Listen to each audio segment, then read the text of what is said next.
Vamos orar hoje o Salmo 78. Deixe o ambiente em silêncio, abra o coração e permita que o Senhor fale com você. O Salmo 78 é um dos mais longos e profundos que encontramos na Bíblia. Ele não é apenas uma oração, mas também uma espécie de narrativa, uma lembrança da história do povo de Israel, das falhas, das desobediências, mas também da misericórdia de Deus, que nunca abandona. É como se fosse um convite para olhar para trás, para aprender com os erros e não repetir as mesmas falhas, mas ao mesmo tempo confiar que, mesmo quando caímos, Deus está pronto a nos levantar. Ler esse salmo é como sentar na sala da nossa casa e ouvir alguém mais velho da família contar histórias do passado, mas não apenas para entreter, e sim para ensinar, alertar e inspirar. Senhor, quando leio esse salmo, eu penso em quantas vezes também fui teimoso como o povo de Israel. Quantas vezes ouvi a tua voz, mas preferi seguir o meu próprio caminho. Quantas vezes esqueci dos milagres que já fez por mim, e na primeira dificuldade reclamei, murmurei ou até mesmo duvidei da tua presença.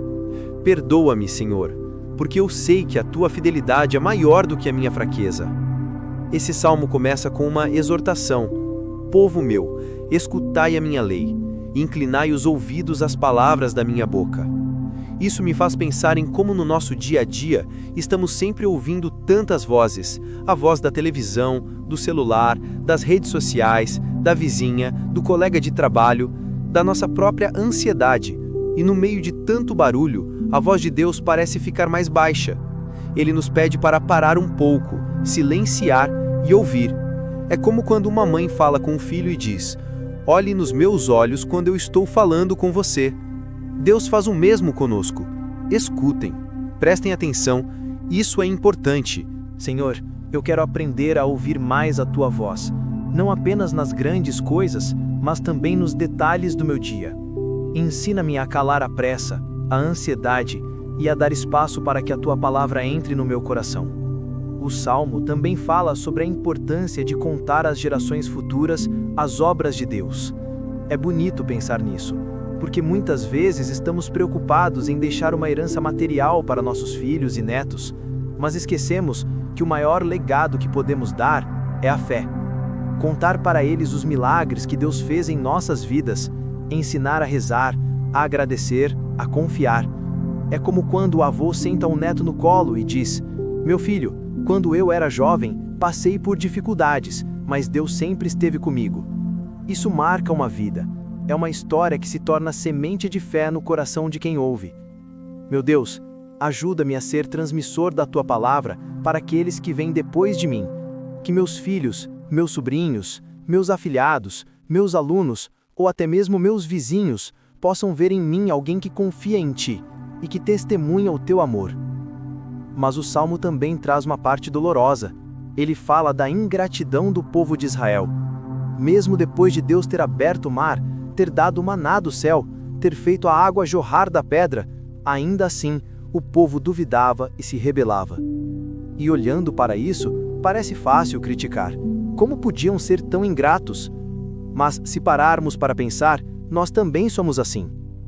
Quantas vezes Deus nos deu provas da sua bondade, nos livrou de perigos, nos deu saúde quando estávamos doentes, abriu portas quando tudo parecia fechado, e mesmo assim nós reclamamos, como se Ele não estivesse fazendo nada. É como uma criança que ganha um presente hoje e amanhã já está chorando porque não ganhou outro. Senhor, perdoa a minha ingratidão. Ensina-me a reconhecer cada pequeno milagre do meu dia, o ar que respiro, o pão que tenho na mesa, a cama onde descanso, as pessoas que me amam, tudo isso é dom do teu amor. Esse salmo também fala de como Deus, mesmo se irando com o povo, ainda assim teve compaixão. E isso me faz pensar no amor de um pai ou de uma mãe. Quem é pai ou mãe sabe. Por mais que o filho desobedeça, reclame, faça birra, no fundo o amor continua. Pode até vir a correção, a repreensão, mas sempre com o desejo de trazer de volta ao bom caminho. É assim que Deus age conosco. Ele nos corrige não para nos destruir, mas para nos salvar. Às vezes, quando passamos por dificuldades, é como se Deus estivesse nos chamando de volta para o centro da vida, que é Ele mesmo. Meu Pai amado, eu sei que muitas vezes não entendo o porquê de certas coisas acontecerem. Sei que já reclamei das dores, das lutas, dos obstáculos, mas eu também sei que em tudo há um propósito e que muitas vezes o Senhor usa até as dificuldades para me ensinar, para me moldar e me aproximar de Ti. O Salmo ainda nos lembra que Deus fez maravilhas, mas o coração do povo era instável. Isso é muito parecido com o que acontece conosco. Quando tudo vai bem, prometemos: agora vou rezar todos os dias, vou mudar de vida, vou ser fiel. Mas, quando a tempestade passa, esquecemos rápido e voltamos aos mesmos erros. É como quando alguém promete fazer dieta depois de um exame ruim, mas assim que se sente melhor, já volta a comer exageradamente. A nossa memória espiritual é curta e precisamos constantemente recordar o que Deus fez para não cairmos no esquecimento. Senhor, grava no meu coração a lembrança das Tuas obras. Não deixe que eu me esqueça das vezes que me levantaste quando caí, das portas que abriste quando eu chorava, dos momentos de paz que me deste quando tudo era escuridão. O Salmo ainda nos lembra que Deus fez maravilhas, mas o coração do povo era instável. Isso é muito parecido com o que acontece conosco. Quando tudo vai bem, prometemos: agora vou rezar todos os dias, vou mudar de vida, vou ser fiel. Mas, quando a tempestade passa, esquecemos rápido e voltamos aos mesmos erros. É como quando alguém promete fazer dieta depois de um exame ruim, mas assim que se sente melhor, já volta a comer exageradamente. A nossa memória espiritual é curta e precisamos constantemente recordar o que Deus fez para não cairmos no esquecimento. O Salmo também fala de como Deus guiou o seu povo como um pastor. Essa imagem é tão bonita e tão reconfortante. O pastor não abandona suas ovelhas, mesmo quando elas se perdem. Ele vai atrás, carrega nos ombros, dá segurança. E se pensarmos bem, no nosso cotidiano também temos pastores. Aquela mãe que levanta cedo para fazer café para os filhos antes da escola, aquele pai que trabalha duro para colocar comida em casa, aquele professor que cuida da turma como se fosse uma família, aquele amigo que nos chama à razão quando estamos prestes a errar. Deus é o maior de todos os pastores e Ele também coloca pequenos pastores em nossa vida. Senhor, obrigado porque nunca me abandonas. Obrigado pelas pessoas que colocas no meu caminho para me orientar, para me corrigir, para me apoiar. E se em algum momento eu for chamado a ser pastor na vida de alguém, dá-me a graça de ser paciente, amoroso e fiel, como Tu és comigo. O que mais me chama a atenção nesse salmo é o contraste.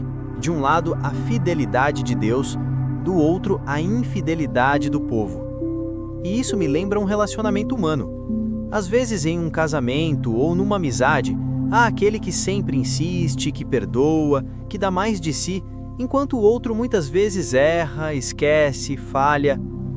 Deus é aquele que sempre insiste, que sempre perdoa, que nunca desiste. Nós somos os que falham, mas, ao mesmo tempo, somos chamados a aprender com Ele e também insistir no amor com os outros. Meu Deus, ajuda-me a ter esse coração perseverante que não desiste facilmente das pessoas. Dá-me paciência para perdoar, para recomeçar, para acreditar no bem, mesmo quando parece difícil. Lendo esse salmo, eu percebo que ele é como um grande espelho. Ele mostra a verdade sobre nós. Somos frágeis, esquecidos, ingratos, mas também revela a verdade sobre Deus. Ele é misericordioso, constante, amoroso, e quando olhamos para essas duas verdades juntas, não podemos fazer outra coisa senão agradecer. Porque mesmo conhecendo todas as nossas falhas, Deus continua acreditando em nós. Obrigado, Senhor, porque o Teu amor não depende da minha perfeição. Obrigado porque a Tua fidelidade não se apaga com as minhas quedas. Esse salmo também é um convite à memória. Ele nos pede para lembrar sempre do que Deus fez. E eu penso que a vida moderna nos faz esquecer facilmente. Estamos sempre correndo, sempre ocupados, e esquecemos de parar para agradecer. Talvez seja por isso que tantas pessoas vivem angustiadas, porque não param para ver o quanto já receberam. É como alguém que tem a casa cheia de flores, mas nunca olha para elas, vive reclamando da falta de perfume, sem perceber que basta abrir os olhos e respirar fundo.